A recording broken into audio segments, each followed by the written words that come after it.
नमस्कार, आप देख रहे हैं रिपब्लिक भारत। आपके साथ मैं हूं श्वेता त्रिपाठी। दोपहर के 2 बज रहे हैं। इस वक्त की बड़ी खबरों के साथ शुरुआत करेंगे।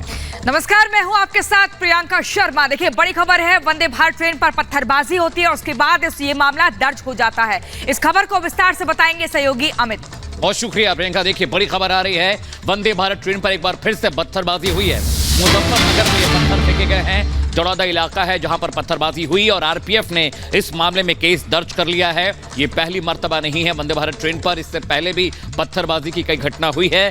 जो नया मामला है वो आया है मुजफ्फरनगर में, जहां पर पत्थर फेंके गए और जड़ौदा के पास से ये ट्रेन गुजर रही थी जब शीशे पर पत्थर फेंके गए। और शीशों पर पत्थर फेंके जाने की जो तस्वीरें हैं श्वेता, वो भी नजर आ रही हैं। पूरा शीशा चिटक गया है।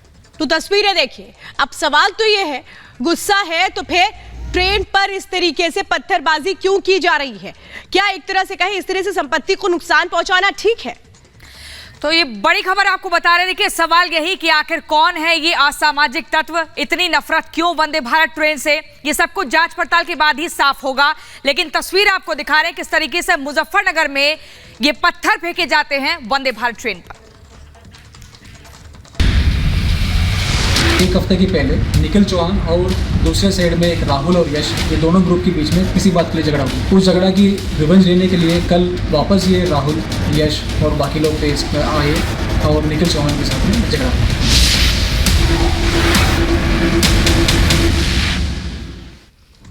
और अब बात करते हैं दिल्ली के निखिल चौहान मर्डर केस की, जिसमें 10 आरोपियों को हिरासत में लिया गया है। सीसीटीवी के आधार पर 2 आरोपियों की पहचान भी कर ली गई है।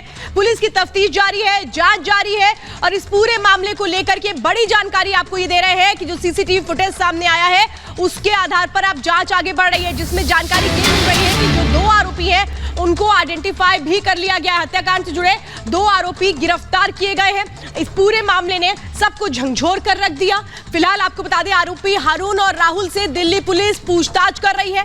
निखिल चौहान मर्डर केस की जांच जारी है, तो लगातार दूसरे आरोपी की तलाश में छापेमारी भी जारी है। प्रियंका, तो बड़ी खबर आपको बता रहे थे कि लगातार ये मामला अब जांच के दायरे में आ चुका है। 10 लड़कों को हिरासत में लिया जा चुका है। लेकिन सवाल ये कि आखिर इसके पीछे वजह क्या रही। और इसी बीच आपको बता दें, जो फुटेज सामने आई है उससे कहीं ना कहीं कड़ियां जुड़ेंगी पुलिस को एक गुत्थी सुलझाने के लिए। इसी बीच आपको बता दें, देखिए, निखिल हत्याकांड को अंजाम दिया जाता है, इसके पीछे क्या वजह रहती है अब तक साफ नहीं आई है। लेकिन निखिल के करीबी दोस्त ने वो वजह रिपब्लिक भारत को बताई है। आपको दिखाते हैं हमारी इस रिपोर्ट में।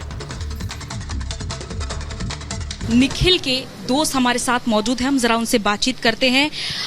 क्या हुआ था उस दिन, कुछ आप बता सकते हैं? पिछले संडे एक्चुअली हम कॉलेज गए। हमारे एक फ्रेंड को काफ़ी लड़कों ने मिलके मारा। हमें पता लगा, हम बात वगैरह करने गए तो लड़ाई हो गई थी, लड़ाई बढ़ गई थी। फिर लड़ाई चल रही थी, लड़ाई के बीच में किसी ने निखिल की गर्लफ्रेंड पे हाथ छोड़ दिया था। तो निखिल को पता लगा तो निखिल को ज़्यादा गुस्सा आ गया था। फिर लड़ाई और बढ़ गई थी तो उस लड़के को मारा था काफ़ी, मतलब फिर हमने कैसे ना कैसे करके छुड़ा ली लड़ाई। तो फिर लड़ाई छुड़ाने के बाद जब हम जा रहे थे तो उस लड़के ने हमें हमारी तरफ देख के बोला, कह रहा कोई नहीं, अगले संडे देख लूँगा तुम्हें। तो हम सारे फिर अपना घर आ गए थे लड़ाई होने के बाद। फिर अब लड़ाई हो गई थी तो इस संडे कॉलेज गया वो, तो उसके साथ ऐसे ऐसे हो गया।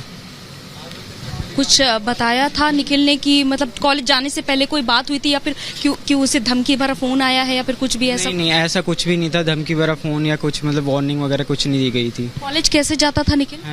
स्कूटी से जाता था, कभी मेट्रो से भी चला जाता था, मूड के ऊपर डिपेंड करता था उसके। लड़के कौन थे, क्या इस बारे में कोई जानकारी है?